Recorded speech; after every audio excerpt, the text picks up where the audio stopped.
September 11 വിശുദ്ധ gene Gabriel പെർബോയർ. വിശുദ്ധ gene Gabriel 1802 ജനുവരി 6 ഫ്രാൻസിലെ പ്യൂച്ചിൽ 8 കുട്ടികളുള്ള ഒരു ഭക്ത കുടുംബത്തിൽ ജനിച്ചു. ജീൻ ഗബ്രിയേൽ ഉൾപ്പെടെ പെർബോയർ കുട്ടികളിൽ 5 പേർ സമർപ്പിതരായിരുന്നു. ജീൻ ഗബ്രിയേൽ തൻ്റെ വിളി കണ്ടെത്തുകയും 16-ാം വയസ്സിൽ വിശുദ്ധ വിൻസെൻ്റ് പോൾ സ്ഥാപിച്ച കോൺഗ്രിഗേഷൻ ഓഫ് മിഷനിൽ പ്രവേശിക്കുകയും ചെയ്തു. 23-ാം വയസ്സിൽ നിയമിതനായി. റെക്ടറായി നിയമിക്കപ്പെടുന്നതിന് മുൻപ് സെമിനാരിയിൽ ദൈവശാസ്ത്രം പഠിപ്പിച്ചു. പിന്നീട് പാരീസിലെ നോവിസസ് മാസ്റ്ററായി. അദ്ദേഹത്തിൻ്റെ ഇളയ സഹോദരൻ ലൂയിസ് തൻ്റെ 24-ാം വയസ്സിൽ ചൈനയിൽ പ്രസംഗിക്കുന്നതിനുള്ള യാത്രാമധ്യേ മരിച്ചു. ജീൻ ഗബ്രിയേൽ തൻ്റെ സഹോദരനെ ഏൽപ്പിച്ച ദൗത്യം നിർവഹിക്കാൻ ആവശ്യപ്പെട്ടു.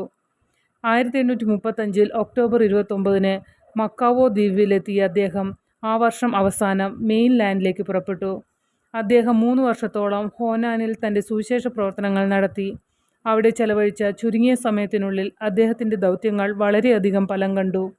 1839 സെപ്റ്റംബർ 11 ക്രിസ്ത്യാനികൾക്കെതിരായുള്ള പീഡനങ്ങളുടെ ആദ്യ ഇരകളിൽ ഒരാളായി ജീൻ ഗബ്രിയേൽ മാറി. നമ്മുടെ കർത്താവിൻ്റെ അഭിനിവേശത്തോട് സാമ്യമുള്ള വിധത്തിൽ മരിച്ചു.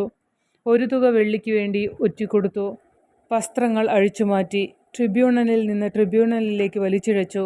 7 കുറ്റവാളികൾക്കൊപ്പം വധശിക്ഷയ്ക്ക് വിധിക്കുന്നതുവരെ തുടർച്ചയായി മർദ്ദിക്കുകയും പീഡിപ്പിക്കുകയും ചെയ്തു. അവൻ ക്രൂശിക്കപ്പെട്ടു, കുരിശിൽ മരിച്ചു. 1996 ജൂൺ 2 ജോൺ പോൾ രണ്ടാമൻ മാർപ്പാപ്പ വിശുദ്ധനായി പ്രഖ്യാപിച്ചു. വിശുദ്ധ ജീൻ ഗബ്രിയേൽ പെർബോയർ ചൈനയിലെ ആദ്യത്തെ വിശുദ്ധനാണ്.